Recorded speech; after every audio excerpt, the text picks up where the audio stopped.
ఉత్సాహంగా ఉల్లాసంగా చదువు సాగాలి, గొప్ప గొప్ప ఉద్యోగాలు సాధించాలి. Vignan deemed to be university. అందరికీ నమస్కారం. కోటా శ్రీనివాసరావు గారు నా తోటి నటుడు. ఆయన అకాల మరణం చెందిన రోజున నేను హైదరాబాద్లో లేను. దాదాపు ఒక 1000 మైళ్ళు దూరంలో ఉన్నాను. అది తెలిసి దిగ్భ్రాంతి చెందాను. అంటే కన్నప్ప సినిమా రిలీజ్ అయిన రోజున ఫోన్ చేసి, ఏమయ్యా చాలా బాగుందంట, మేము ఒకసారి ఏమయ్యా అనుకుంటుంటాం. మోహన్ బాబు గారు మిమ్మల్ని ఏమయ్యా అన్న పర్వాలేదా అంటుంటాడు. దాన్నే ఉంది కోట, ఈరోజు సంబంధం కాదు మంది. బిడ్డకు మంచి పేరు వచ్చింది, నీ ఆశీస్సులు నువ్వు చూద్దు అయ్యే సినిమా అని కూడా చెప్పాను. ఆ తర్వాత ఈ సంఘటన జరిగింది. మా ఇద్దరిది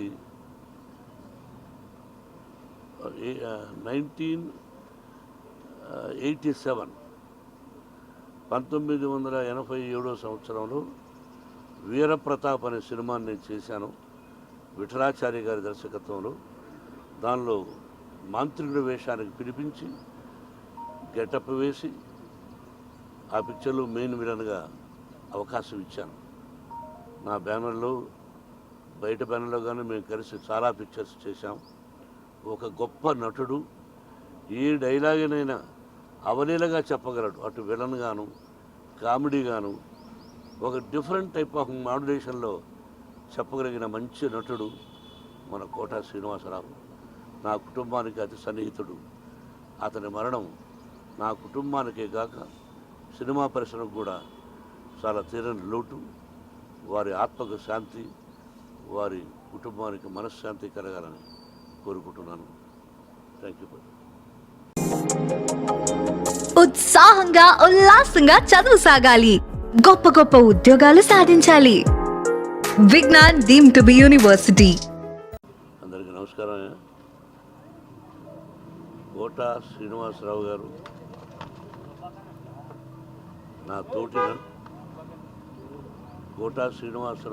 నా తోటి నటుడు.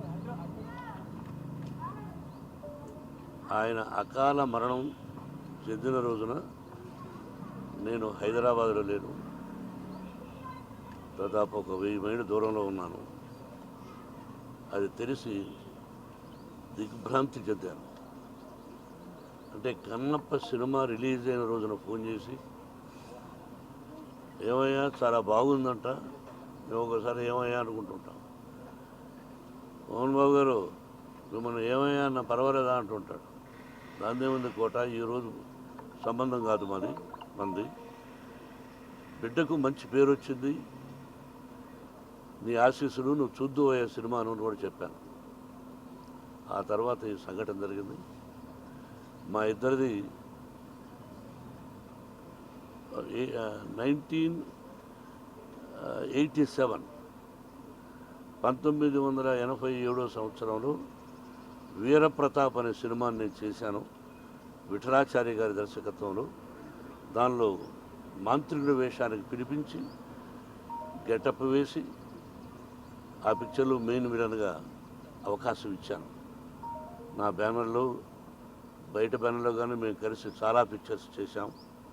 ఒక గొప్ప నటుడు, ఏ డైలాగునైనా అవలీలగా చెప్పగలడు. అటు విలన్ గాను, కామెడీ గాను, ఒక డిఫరెంట్ టైప్ ఆఫ్ మాడ్యులేషన్లో చెప్పగలిగిన మంచి నటుడు మన కోటా శ్రీనివాసరావు. నా కుటుంబానికి అతి సన్నిహితుడు. అతని మరణం నా కుటుంబానికే కాక సినిమా పరిశ్రమకు కూడా చాలా తీరని లోటు. వారి ఆత్మకు శాంతి, వారి కుటుంబానికి మనశ్శాంతి కలగాలని కోరుకుంటున్నాను. Thank you.